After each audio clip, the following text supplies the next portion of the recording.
Welcome to another episode of Mind Matters, the talk program that provokes critical thinking, logic, and reason. We encourage all of our listeners to use their common sense in all of their decision making, especially if it involves an issue that you think is important or one that affects your liberties and God-given rights.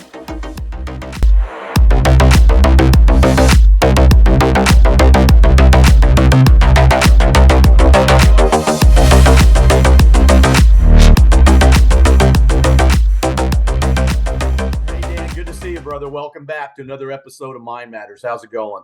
Hey, John, glad to be here. Yeah, me too. There's a lot to talk about on this one, and we'll try to make it short, sweet, and succinct to the listeners. But, we thank the people for coming back to hear our conversations. The title of this conversation today is called Spy Balloons, Loons, and Sun Tzu. We mean no disrespect. Everything that Dan and I talk about is to provoke critical thoughts and to inspire you to use logic and reason when you come to your own conclusions about the things that we hear, not only in the media, but what we see on TV, even on the radio, newspapers, magazines, wherever you see information or disinformation, we want you to think about it. Anyhow, last week, we had a Chinese civilian, well, that's what we were told, high altitude balloon stray into American airspace. And funny enough, it happened to stray into airspace over Montana and right over some of the most sensitive military bases that we have in America. Of course, the general at the Pentagon said, we have nothing to worry, no fear. It's all good. They're monitoring the situation. NORAD's got it in hand. And, people in the administration, the press secretary, and they were telling us, there's nothing to worry about. It's just a balloon, and we trust the Chinese, right? So the balloon lingers across airspace, crosses a few more military installations, some major civilian areas, and all of a sudden, they said they had been thinking about it for almost a week, but over the coast of, just off the coast of South Carolina, we send up an F-22, and a single missile brings this unmanned weather balloon down, right? And we're going to collect it and see what it was all about. Well, funny enough, there's another one of those balloons we had been told that was floating in and around Central America, right here in our hemisphere. And then this is where I'm not sure if the disinformation comes in, but then we hear that this similar or same event happened during the last administration. That, and then we find out that General Mattis in a quote said that he didn't think he should rile up the president, that they had everything in control. So, I don't know if that's treason or if that's just blatant irresponsibility, but something just doesn't smell right here. Maybe insubordination. Yeah, there's something, there's chicanery afoot, and I tell you, I've been watching politics in America since I could remember. And what we've witnessed here these last few years, couple of years anyways, is just loons. I mean, I don't mean any disrespect, but there's just, we just feel a certain uneasiness. But that being said, let's get to the conversation, because I want to pick your brain, Dan. When we look at world history, what we see is that there have been strategies for psychological warfare from both sides. We have seen this in politics and in outright conflict and war. We see it in business and in our civilian interactions. Probably the most well-known stratagems we can attribute to the Chinese military general, strategist, philosopher, and author of The Art of War, Sun Tzu. That's Sun Tzu's name, and then there's the balloon, and then there's the F-22. just before it's firing the missile. So anyhow, the adjunct to his book and what we're going to discuss today are the 36 stratagems. We're not going to go into all of them. I picked a few out to think about. But these stratagems, make no mistake, are all about misdirection, deceit, and dominance thrown at your enemy. And in light of the anyhow, the weather balloon, but we all think is the spy balloon. I want to share some of these with you, and then I want my co-host and partner in conversational crime, Dan Ploger, to give me his assessment on that particular stratagem. So thank you. I don't want to be long-winded. I want Dan to use his analytical mind and give us some of that wisdom that comes with age, right? Right. So here's the first one. This is the very first stratagem that we find. It's deceive the heavens and cross the ocean. And what it basically says is mask your real goals with a fake goal until your aims are achieved. The enemy will be so annoyed with the constant false alarms that they will ignore you once you make your real move. What do you think of that one? Well, I'm reminded of the Trojan horse. It's not what the balloon was doing and that thing that was hanging from him. It's the super secret other flying saucer that was buzzing around that the Chinese sent in that we couldn't. We were too busy watching the balloon and mystified by the balloon. How does that stay in the air? And then, yeah, that's a great point. And then when I think about shooting it down after it crosses the whole continental U.S., isn't that kind of like, shooting the fox after he's been in the hen house and he's eaten all the eggs and all the chicken and whatever? They said, oh, they blocked it. Really? But did they block the other things that were floating or flying around? Good point. Well, this whole Chinese apparent reliance on old technology caused me to do a little bit of research. And by God, I found out that the Chinese are working on 2 new intercontinental ballistic missiles. They're both made of wood. Can you imagine missiles made of wood? And they fly from China to wherever they want to land in the United States. And when they land, they start rubbing each other and create a fire. Interesting. Yeah.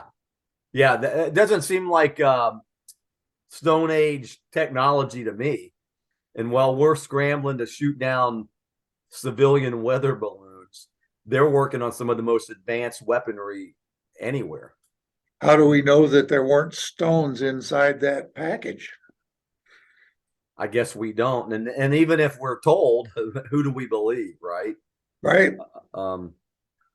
Yeah. So that, again, we want to point these things out just so you think about them. The second, or not the second, but the fourth stratagem states, and I can't speak Chinese, so this is the translation: wait at leisure while the enemy labors. And what it basically says is it is advantageous to choose the time and place for a battle while the enemy does not. Encourage the enemy to expend their energy in futile quests and actions while one conserves their strengths. When the enemy is exhausted and confused, attack with energy and purpose. So are we too leisure? Well, you can better believe that every piece and every computer of our national defense system and NORAD were tracking this silly balloon. So, yeah, those darn Chinese and their philosophers, you got to watch them. They're smart. So we're busy watching the balloon. What else is going on? Yeah, and I'm wondering, how much a missile cost, the single missile that blew that thing up. And, of course, it's a whole other subject. They were worried about harm to people on the ground, but they're certainly not concerned about the open border. That's another subject. I don't want to go. Nobody mentioned anything about when the space shuttle was breaking apart as it entered the atmosphere several years ago. There was no concern about anybody on the ground. Yeah, and aren't there a lot of satellites that come back into Yes, the atmosphere that burn up and has the potential? eventually they all come down. So I'd have to say that excuse about safety on the ground is just probably just a lie. Maybe that's our Sun Tzu government trying to keep you and I confused. Gosh, it's deep, isn't it? Yes. So stratagem number 5, loot a burning house, which basically says the best time to attack an opponent is when they have their own problems to deal with. Oh my gosh. Surprised we're not under Chinese rule right now. Yes. As we riot in the streets and as our educators are teaching us to hate one another and to divide us, that's, this is all beginning to make a clear picture, John. It is. And then we've got the chief of commander in chief who shakes the air. I mean, and we see it, but yet we're told ignore that. Everything's fine. Everything's going to be good. Don't worry about the balloon in the sky or the loon in the White House who's shaking the air. Aren't they both full of air? I mean, I shouldn't be that way, and the reason why we provoke is to just get people to use some common sense. Number 9, sit on the mountain and watch the tigers fight, which basically says delay entering the field of battle until the other players have become exhausted fighting amongst themselves, then go in at full strength and pick up the pieces they leave behind. What is that? Very similar to what we just said. Yes. Yeah, it is. It's the wisdom of Sun Tzu is amazing, really. When the first time I read it, I was astounded. First of all, I was astounded that somebody had made a science out of warfare because it just seemed foreign to me. But secondly, the wisdom, and it applies not only to warfare, but conflict in general, hockey games. I mean, my gosh. I mean, we can take and apply it anywhere. And that's what we're saying here is that wisdom, we can still use wisdom today. And you look around the state of affairs, not just here in America, but some of the things that we were witnessing, and we're told not that it's what we see is not real. But how can you deny what you see? And when you see these things taking place and you apply ancient wisdom, it starts, like you just said, Dan, a second ago, it starts to make sense. Well, that's right. And anybody can see that whoever is behind all of this, and I've got my suspicions that it's intentional to get the Americans fighting one another. And shame on us for not recognizing how they're manipulating us and our objectives and our focus. Our focus is not on our survival. Our focus is on, we don't know. It's on something else. It's on who gets more than I do. Yeah, and priorities are definitely askew, and it's outright madness and insanity out there at times. And even sometimes we wonder whether or not these conversations that we have are even making the difference, or if people are really thinking about these things, if they're more concerned about making their next TikTok video or something that's more relevant. I see all of these videos that they're taking in retail stores around the country of people doing these outrageous Watusi dances. or destroying a cash register or smacking somebody without a mask on. And I just look at the behavior of my fellow countrymen and women, and I'm like, I'm just astounded. All of this unintelligent behavior. And I would like to think and give people credit for having some type of common sense, but I wonder. Yeah, yeah. This is really, uh, we have, as a nation, we have no will to fight. There is no common thread anymore that unites us all. It used to be the flag. For those younger folks, we used to stand every morning at attention in the classroom, every day of every class, at every once a day when you were in high school. Put your hand over your heart and pledge allegiance to the flag. There's nothing wrong with that. And the flag can mean different things to different people. But that little demonstration was showing the world and ourselves that we are together and this is how we identify. And there's nothing wrong with that. There's nothing evil about that whatsoever. It's only evil if somebody tries to make it so. Yeah, that's a great point. And I'm thinking now if you do that, you're labeled, especially if you're white, you're labeled a white supremacist and a bigot or a racist. And so, in the context of that statement, I wonder about all those Asian kids that I went to school with, and all of those Latin kids, and we had some mixed race kids, and all the different colors of the rainbow kids, and different skin colors. So that means that they were all bigots and racist and white supremacists too. And really, I mean, do you really believe that?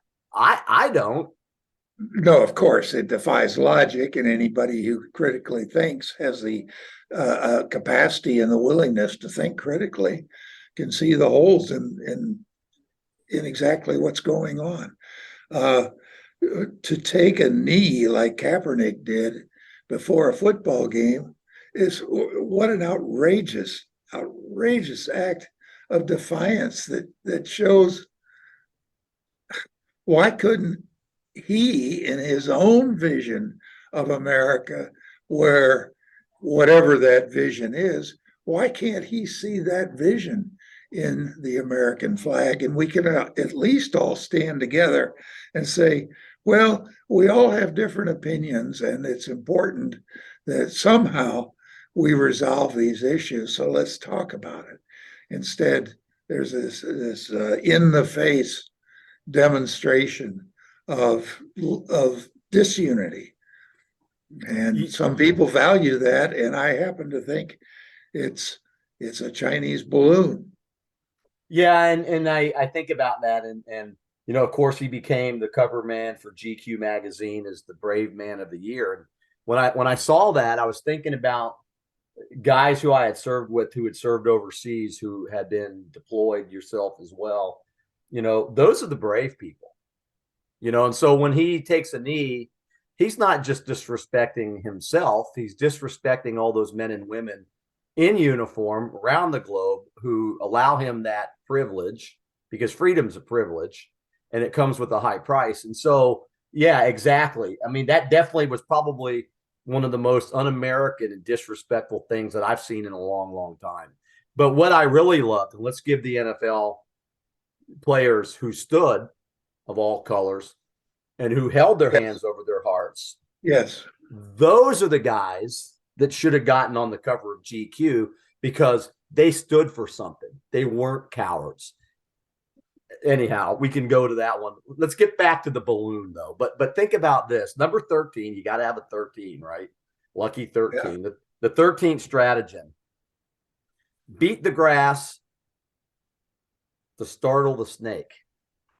And it basically says this: do something without aim, but make it so spectacular to provoke a response of the enemy, thereby giving away their plans or position,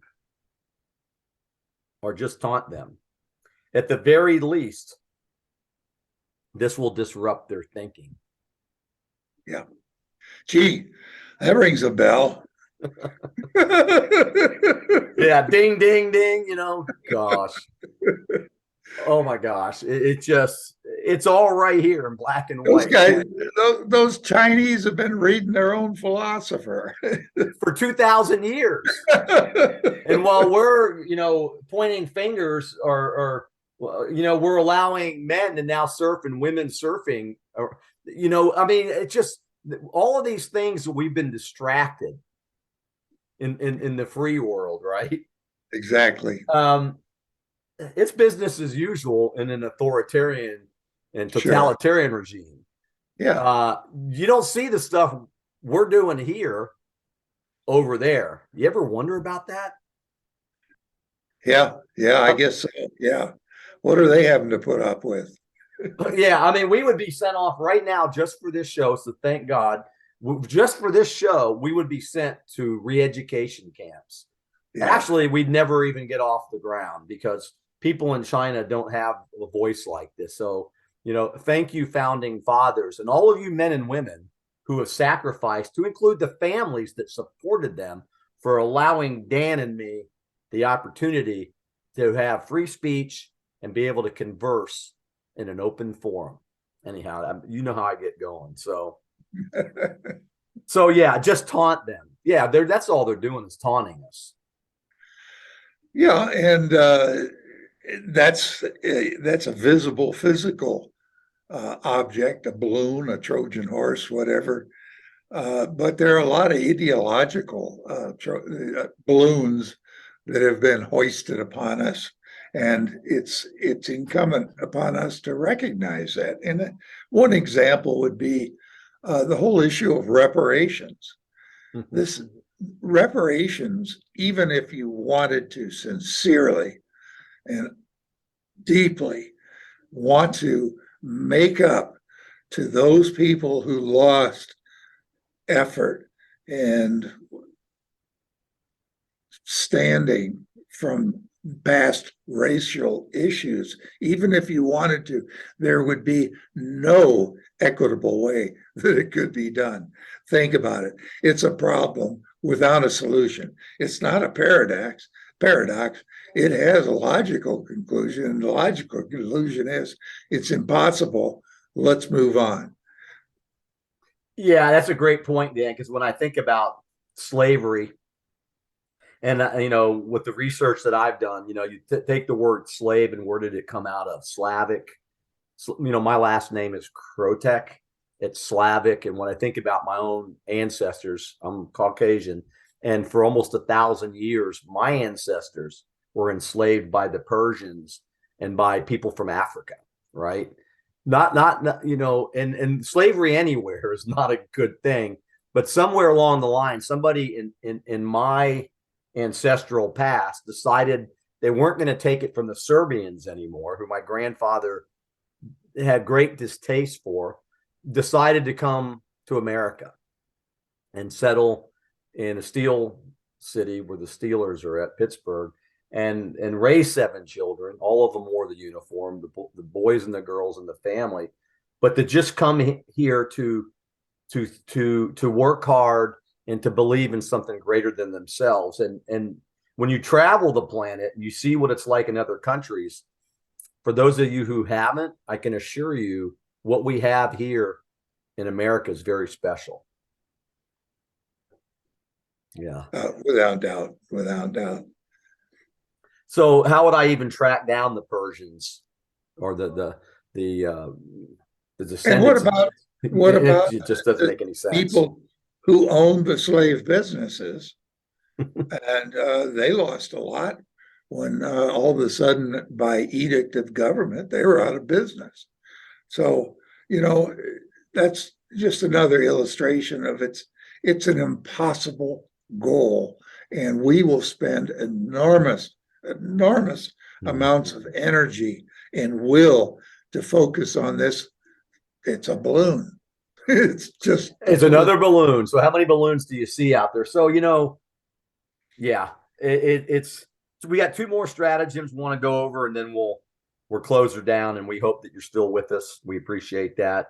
Number 14, borrow a corpse to resurrect the soul. And what it basically says, this is kind of deep. You gotta really put the brain power here. Revive something from the past by giving it a new purpose or reinterpret it to your own advantage. So when I think about something from the past, freedom, remember freedom and the Bill of Rights and all these things that we enjoy as Americans. It's almost like this balloon or these people behind this balloon are using our own freedoms in America to their advantage. Think about that. Yes. Let your enemy destroy himself, resulting from his strengths, his own strengths. That's awesome. I guess a parallel to that might be get them to spend so much on missiles that they can't afford to pay their troops. Good point. And I mean, imagine that. You got to be open-minded and to think about that. But using our strengths against us. So they're resurrecting this corpse because freedom may be dead, right? But they're using our own strength against us. Freedom of speech to criticize each other, to divide. That's the deal. Yeah, I mean, it's mind-boggling when you get right down to it. And the last one I'd like to share is the 33rd stratagem.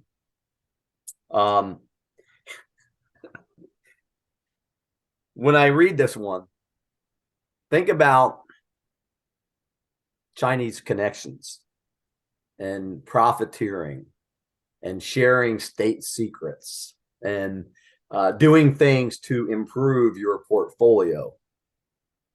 Stratagem number 33.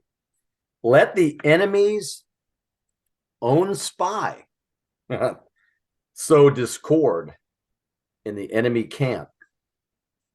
Now, what this basically says is undermine your enemy's intelligence gathering abilities by compromising them, by using their own spies against them, or by planting your own agents among the enemies. What does that mean? It sounds like most universities I can think of. Yeah, and even some people whose portfolios have significant investments in Chinese industry. Wasn't there this thing called influence peddling? We had proof of it on a laptop that mysteriously showed up that somebody said was disinformation from the Russians. What a crock of nonsense. I mean, if you believe that, then there's no common sense, especially after that misinformation campaign has been debunked. Some comments about that, Dan? Gosh, if we can't even trust our own CIA agents, what are we to do? Think of Brennan and Clapper, really outstanding Americans who have really been devoted to finding and exposing the truth behind everything. Yeah, I'm not surprised. Yeah, so I encourage, Dan, I appreciate our conversation, but I encourage people who are listening still to go out and pick up your own copy of The Art of War. It'll give you some knowledge and some wisdom, and maybe you'll have your eyes wide open. It is. The wisdom in that book is absolutely astounding. As most of you know by now, as an Army brat, and I came from that world. But the first time I read it, I was just shocked at the thought that went into it, and the ability to organize all of those thoughts, and then to create these delightful metaphors. Absolutely incredible. And, in the 36 stratagems, you can just go on your search engine and they'll pop up everywhere. So, I would say to the listeners, don't be a loon. Use your powers of intuition and intellect. Pick yourself up a copy. And I do have a confession, though. I mean, and I confess that I can say that truth is still alive. It's a true confession. And I can also say that hope is the real deal if you have it. I thank you again for listening, and remember, your mind matters. And any closing thoughts, Dan? I just like to remind everybody, when it comes to war, the most important stratagem I found from my personal experiences is wars are not won by machines, they're won by will. Do we have the will to survive? I do. I hope other Americans do as well. Me too. God bless, Dan, and thank you. And thank you for listening. Thank you. Thank you for listening to another episode of Mind Matters. Remember, your mind matters, but only if you use it. Stay alert, stay alive, keep your eyes wide open.